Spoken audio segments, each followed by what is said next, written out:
Australians have become great recyclers, but we're still throwing away mountains of food.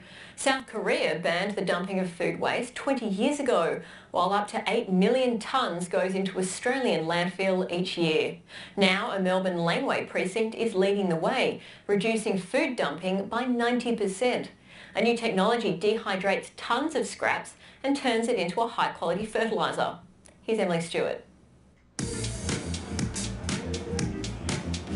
It's lunchtime in this bustling Melbourne laneway.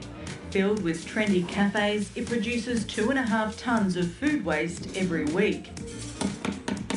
But these scraps aren't destined for landfill. Instead, it's recycled on site.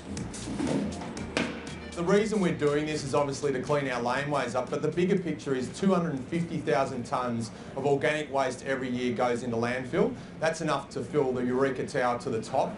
Australia produces 13 million tonnes of organic waste every year, half of all the rubbish that goes to landfill, costing $1.6 billion.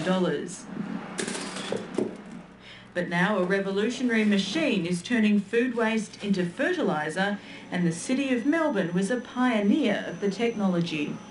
If you can picture this laneway full of bins, about 90% of the waste has been diverted from landfill. So what we've seen immediately is a clean up of the laneway, so that's an amenity issue.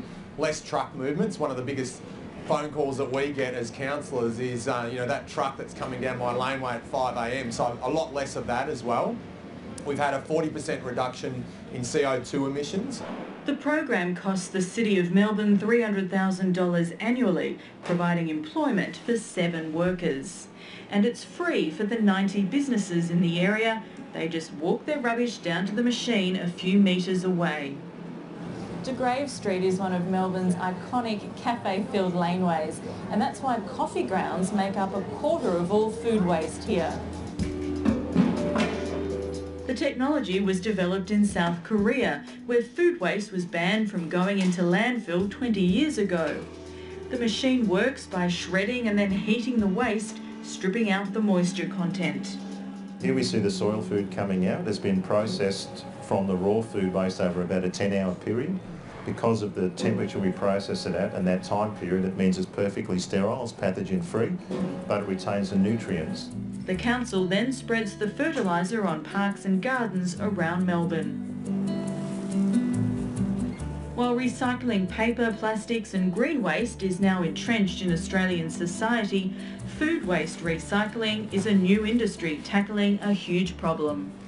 Food waste is a massive problem. We generate in the vicinity of between 10 and 15 million tonnes of organic waste per annum, and out of that, 60% of it would be food waste. Eco Guardians is the biggest player.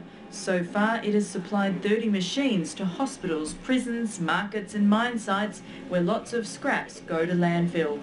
And the next big target is households in inner-city, high-density apartments. In apartment living, composting is not always great because there's a little bit of odour and stuff associated with it. So they're looking for an inbuilt solution that all the residents could be able to utilise. Sharif Hassan is one of the 90 businesses using the technology. He says it's a good start, but business should be doing more on food recycling. It's much better. You can walk past and there's no smell. It's clean.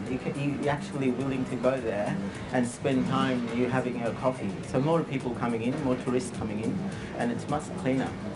Waste management that's good for business and a win for sustainability.